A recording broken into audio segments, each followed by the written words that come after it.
पत्नी ने न जाने क्या किया था कि पति ने उसे एक के बाद एक कई थप्पड़ जड़ दिए।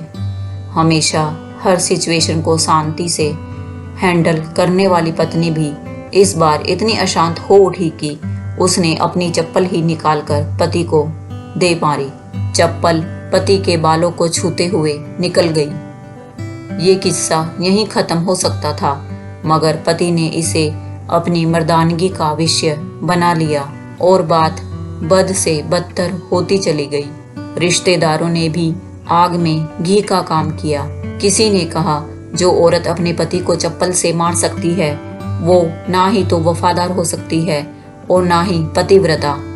ऐसी औरत परिवार ही नहीं पूरे समाज पर कलंक की तरह है।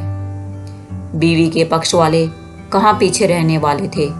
किसी ने कहा, 21वीं सदी में भी स्त्री के साथ मारपीट करते हैं, उन्हें तो जेल में भेज देना चाहिए। तो कोई कहता, जरूर उसको कोई और पसंद आ गई होगी, इसलिए अब पत्नी से मारपीट करने लगा है। बात कोर्ट तक पहुंच गई।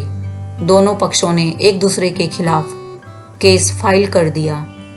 पति ने चरित्रहीन होने का तो पत्नी ने दहेज और शारीरिक उत्पीड़न का आरोप लगाया। 2 वर्षों से अधिक समय के लिए केस चला। इन 2 वर्षों के दौरान पति पत्नी अलग अलग रहे। इन 2 वर्षों के दौरान दोनों पक्षों के समर्थकों की संख्या कम हो गई थी। पहले जहां दोनों पक्षों में समर्थकों का समूह होता था, अब गिने चुने लोग रह गए थे। पति और पत्नी दोनों की आर्थिक स्थिति इस समय के दौरान नीचे गिर चुकी थी। जिन्हें वो अपना शुभ चिंतक समझ रहे थे, पैसों की बात आते ही उन्होंने भी अपना पलड़ा झाड़ लिया था। अगर कोई देने को राजी भी हुआ तो मोटे ब्याज की शर्त पर। आखिरकार वही हुआ जो सब चाहते थे, डाइवोर्स यानी तलाक।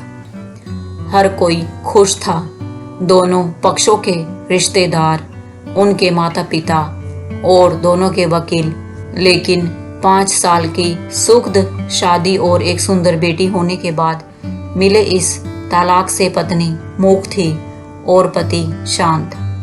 शायद ये एक इत्तेफाक ही था कि इस खुशी को मनाने के लिए दोनों पक्ष के लोग एक ही चाय की टपरी पर बैठे आमने सामने। इत्तेफाक इसलिए क्योंकि ज्यादातर लोग जो एक दूसरे के विरोध पक्ष को सपोर्ट कर रहे थे, वे एक दूसरे को अच्छे से जानते भी नहीं थे। पति पत्नी भी इन सभी से दूर एक दूसरे के सामने मेज पर बैठे। पत्नी ने पति से कहा, अब तो खुश होंगे ना, तुम्हारे मन की जो हुई है, मुबारक हो, तुम भी तो आज जीत गई हो। मुझसे तलाक तो तुम्हें भी मिल गया है, तुम्हें भी बहुत बहुत बधाई हो। पति ने कहा, तलाक को तुम जीत का प्रतीक समझते हो? पत्नी ने पूछा। पति चुप रहा। थोड़ी देर की शांति के बाद पति ने कहा, मुझे तुम्हें 5 लाख रुपए अभी और हर महीने 8,000 देने का आदेश है। अभी मेरे पास पैसे नहीं है, इसलिए हमारा मतलब मेरा जो सिटी में फ्लैट है उसे तुम्हारे नाम कर देता हूँ।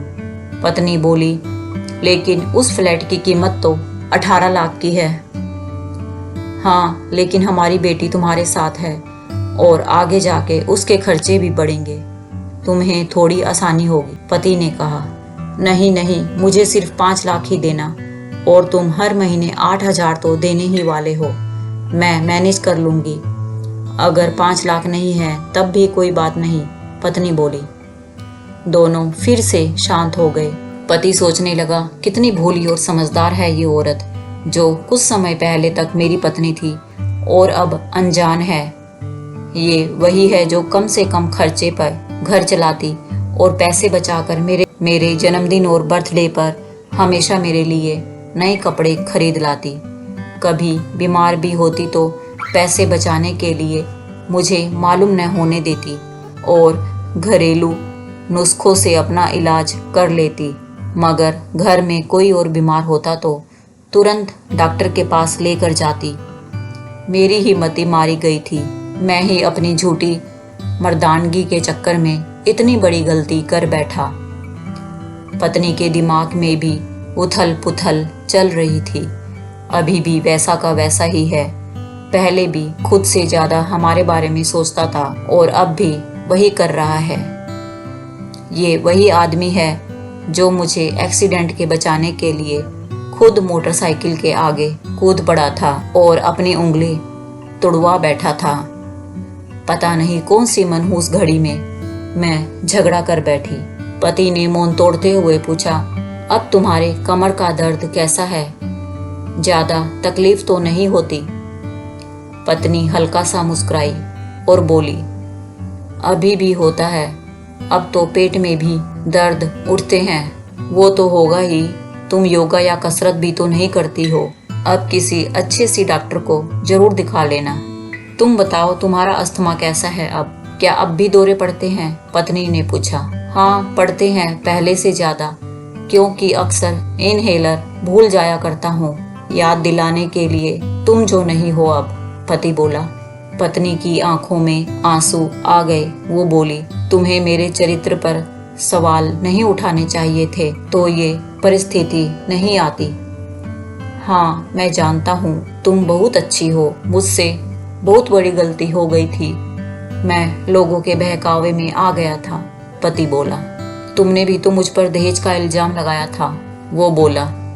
गलत था और इस बात पर मुझे भी पछतावा है, पत्नी ने कहा। पति कुछ कहना चाह रहा था लेकिन हिचकिचा रहा था। पत्नी ने पूछा, कुछ कहना चाहते हो?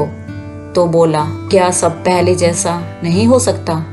क्या मतलब? पत्नी बोली, मतलब कि हम फिर से पहले की तरह पति पत्नी बनकर, सच्चे दोस्त बनकर नहीं रह सकते, पति बोला। पर ये डाइवोर्स के पेपर दिखाते हुए पत्नी ने कहा। फाड़ देते हैं, पति ने अपने पास रखे डाइवोर्स के पेपर फाड़ते हुए कहा। पत्नी ने भी अपने पास रखे पेपर फाड़ दिए। सभी हैरान थे, वकील, रिश्तेदार और माँ बाप। पति पत्नी दोनों एक दूसरे के हाथ में हाथ पकड़े अपने घर की तरफ चले गए।